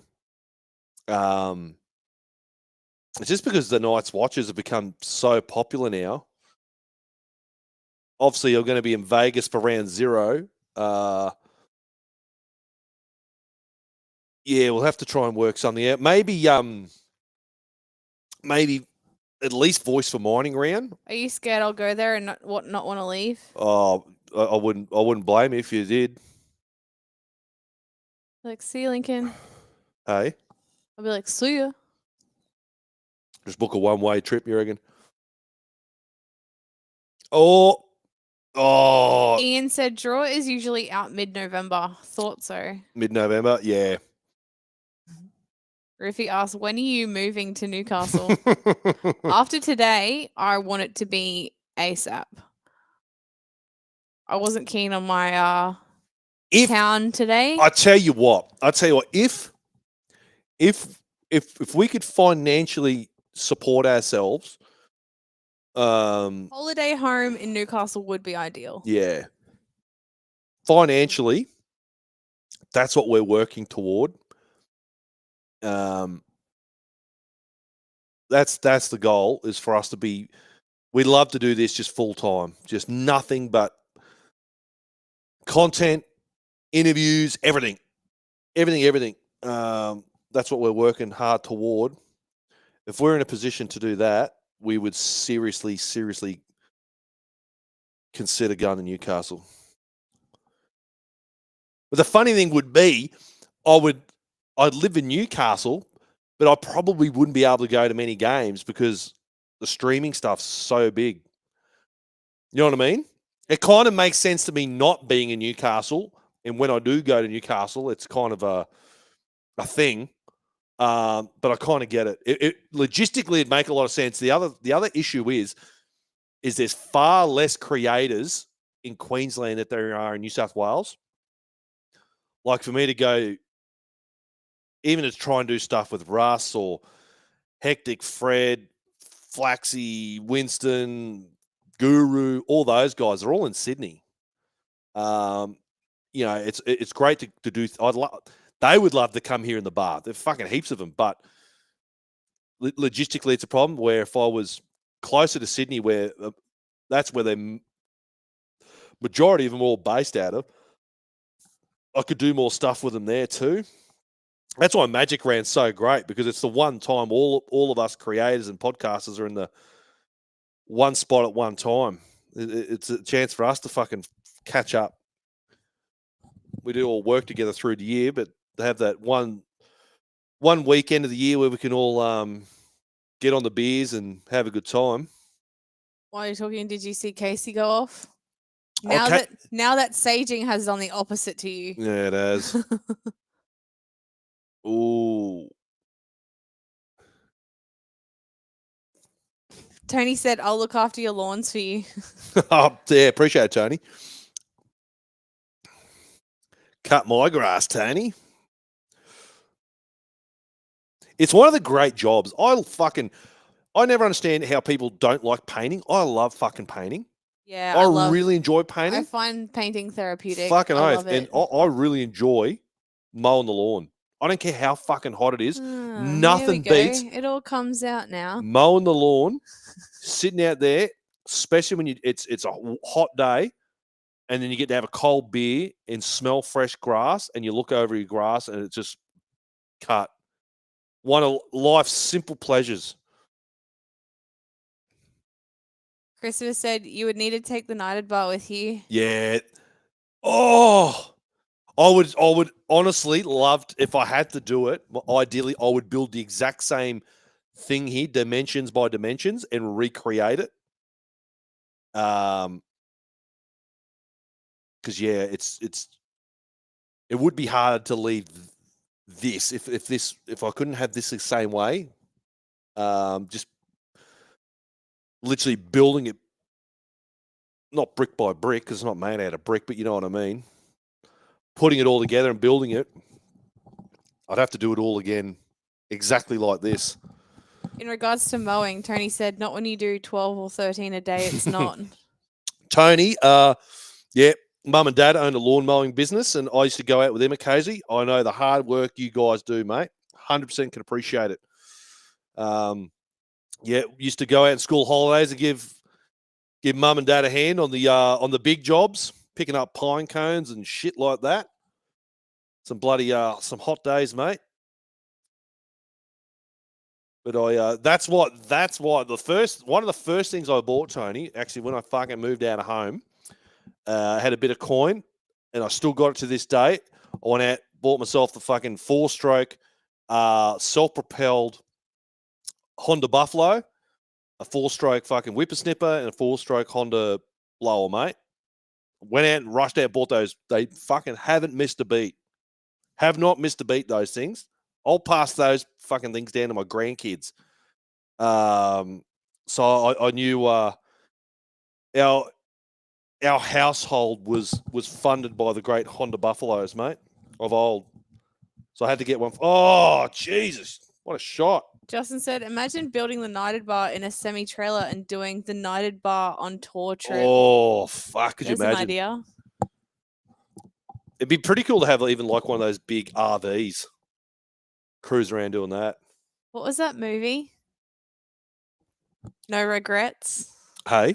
What was that movie? No Regrets. Oh, we're the Millers. Yeah. We're the Isons. We're the Isons. We're the United. We are one. Jeez, there are some fucking empty seats now. Tony said if you rebuild it, it'd have to have the McDonald's window. Yeah, absolutely. I've got to go to Mr. Min. I keep forgetting to do it. I'm actually going to call it the Premiership window. I'm going to get a little plaque made up. I'm going to screw it on the windowsill. It's going to be called the Premiership window.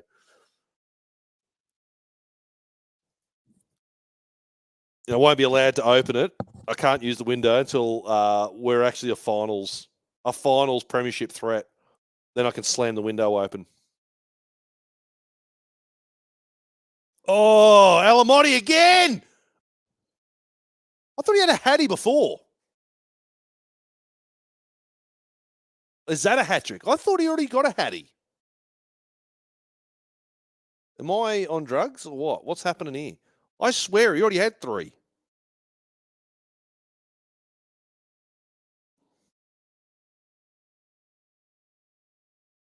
Paul Alamotti.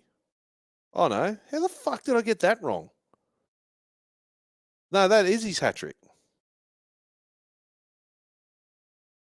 Oh, there you go. Oh, shit.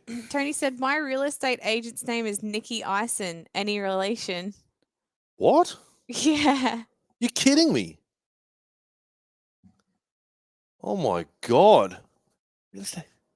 Get out of town. Bullshit. You for real, Tony? Or you pulling my leg? That's a crazy coincidence if it's true, but no. Nah, mate. We don't... I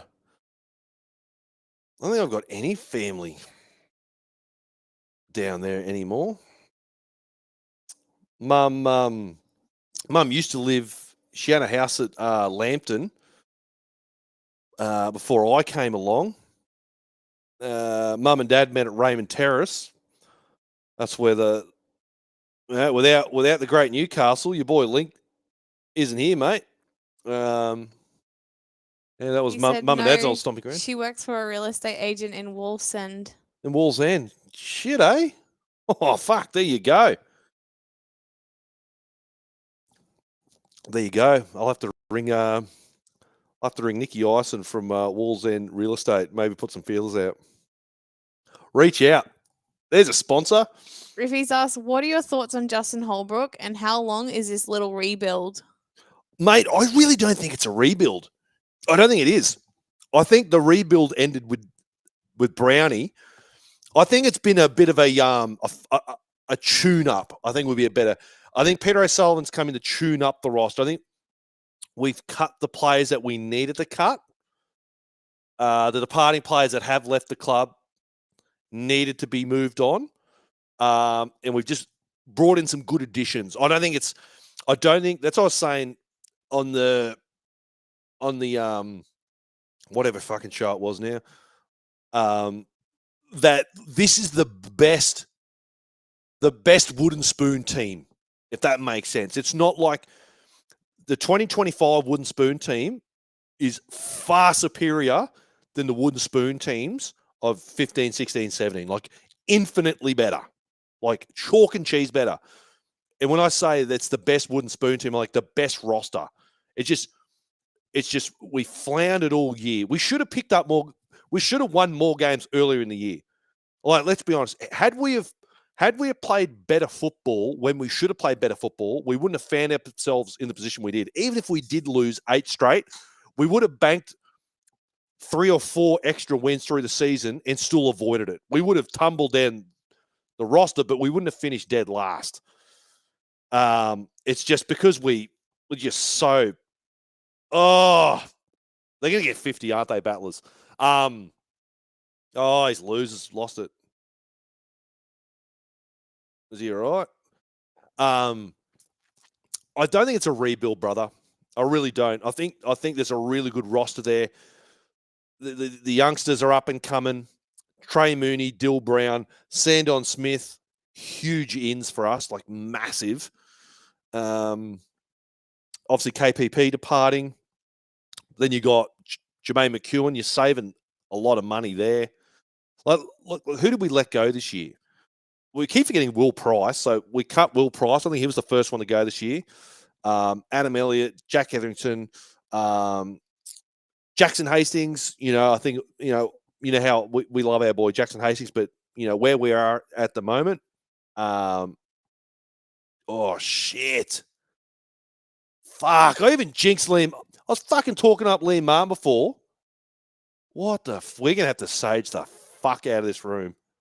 I'm going to start talking up the Broncos. Shit. Fuck. Don't want it to be ribs. Whoa, he landed on the ball. Fuck. Has he done a bloody, done a Fletcher? Has he fucking ruptured his spleen? Can't be that. Ooh. I reckon it's ribs. Just stop talking, Lincoln. Yeah, stop talking. God damn it. I am fucking cursed. Seriously, talking up Jordan McLean to get his fucking try. Did he leave the field? Carly said, "Can you go for Broncos and Oh, Melbourne I'm going to have week?" to. Carly, the only circumstance I would ever wear Broncos kit and legitimately cheer them on is if I were guaranteed that the curse would actually work on them. I would do that. I would do that. I'm going to start calling you Linkers. What we will do next week is I think we will call it the Broncos Watch. Oh, God. And it'll... I just vomited in my mouth. So have I, only because... And what we'll do is we're not going to sage just yet. We will sage after the fact. Because I said it doesn't affect the women's team. Clean out the Broncos. It's affecting the male energy. I'm not worried about it affecting our women's side. The women are completely and utterly immune to the effects of this fucking curse. But the NRL teams, today's been different. Panthers have bucked the trend. Yeah, Carly said, "Don't sage anything until you curse out Melbourne and Broncos." Are you going to do the dance? Oh, God. Do I have to do the dance? Oh, fuck. Oh, Jesus Christ. That is commitment. The problem is, though, is these asshole mates of mine will clip that shit up and use it forever. Yeah, I think I'll get major ick. I'll do it, but the cameras can't be on. That would be... If that works... People will be paying me not to sage the bar and just to spite their enemies say, "Link, I need you to back this team, mate. Get on them."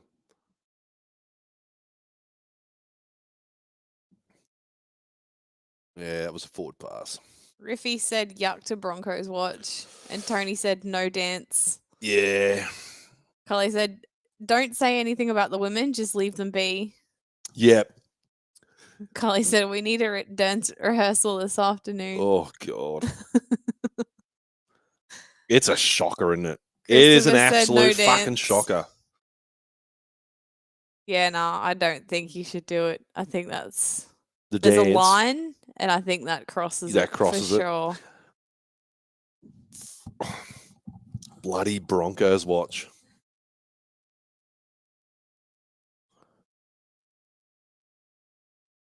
Wonder if surely Tom's flying down to that. Message him now. Yeah, I'll have to ask him. I think he was really looking to it. It's like, mate, you can't not go to a prelim on Suncorp. What are you doing? Oh! Couple of intercepts in this game.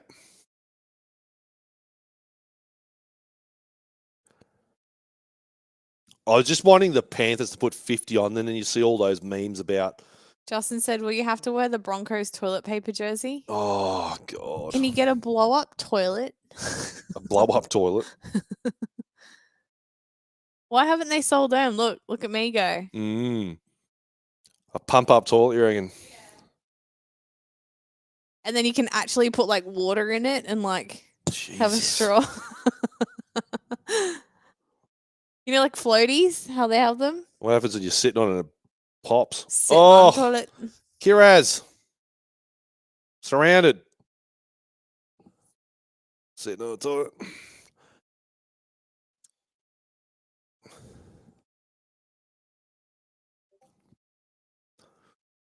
What have the doggies got left in their last 2.5 minutes of football? Oh, shit pass. Oh, fuck off. To get a score. At least it makes it somewhat respectable. It makes it, you know what I mean?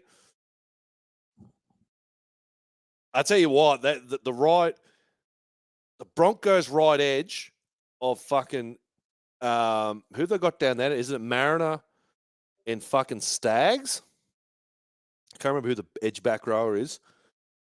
I feel like this is where the Broncos are going to try to attack Penrith, because this is the only joy that the Doggies have really had is attacking along here with Bronson Sherry, Jacob Preston, and Jacob Kiraz. Writing these scores down in the comments. Has Penrith ever been on the left side and scored 15? What? I'm writing the scores down in the comments. Yeah. I just started laughing, thinking if Penrith was where Bulldogs were, with it saying Pen 15. Oh, gotcha. A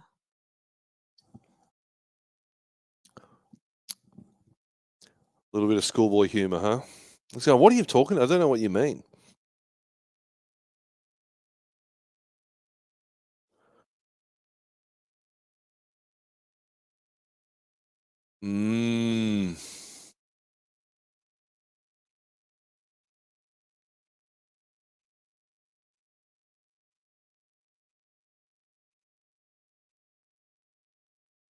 Do you remember the 21st night of September? Yeah, how did you know that? Was that on TikTok? No, I was singing it to you before. You were down in the bar and I was up on the deck and I said, Lincoln, I got a song for you. McLean. Oh, no, it's Blaze Talangi, sorry. Oh, it was McLean.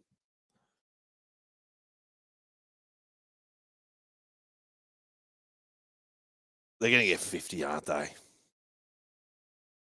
Oh, the Doggies have managed more second half run meters than the Panthers. But there would be Justin said, I'm surprised Cleary has been out there the entire second half. Yeah, I'm with you. I would have thought for sure, given the monumental lead that they've amounted, yeah, you'd park him up. Going to be very interesting. Liam Martin, though, that's a massive loss to the Panthers if he's picked up a rib injury, because, man, is he? Because, yeah, because that's obviously what Kalen was dealing with throughout the season, was that rib cartilage stuff, and we know he certainly was nowhere near his best. Pain management's going to be bloody hard. He's such a physical fucking player. Carly said plenty of empty seats. Yeah, it would be now. Oh, here we go. Come on, Penrith, get 50.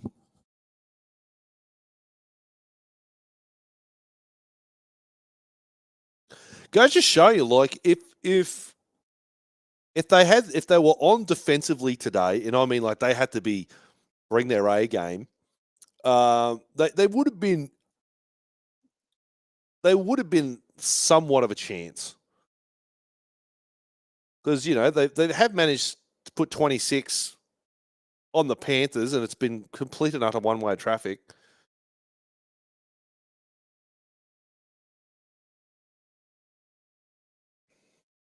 So it's his 14 straight fucking finals wins for the Penrith Panthers.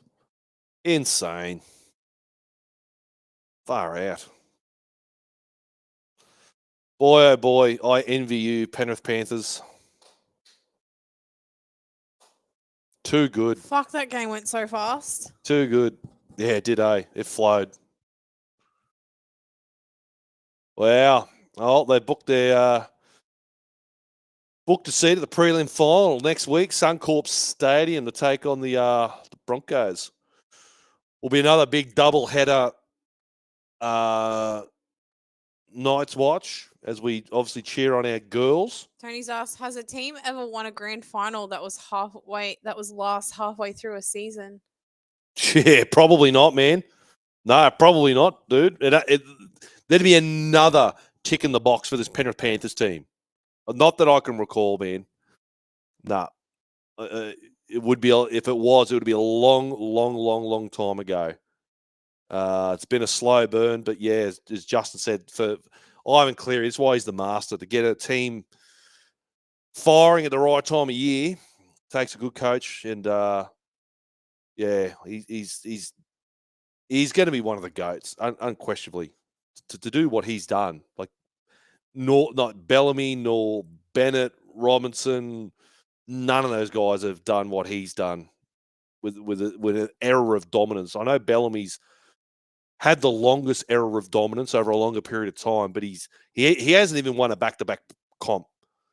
You know, he's got his team to back-to-back grand finals, but never been able to get that elusive back-to-back grand final win. Trent Robinson obviously did, 18-19. And obviously Bennett with the Broncos in the early 90s, but, you know, staring down 5. God damn. Absolutely incredible. Incredible.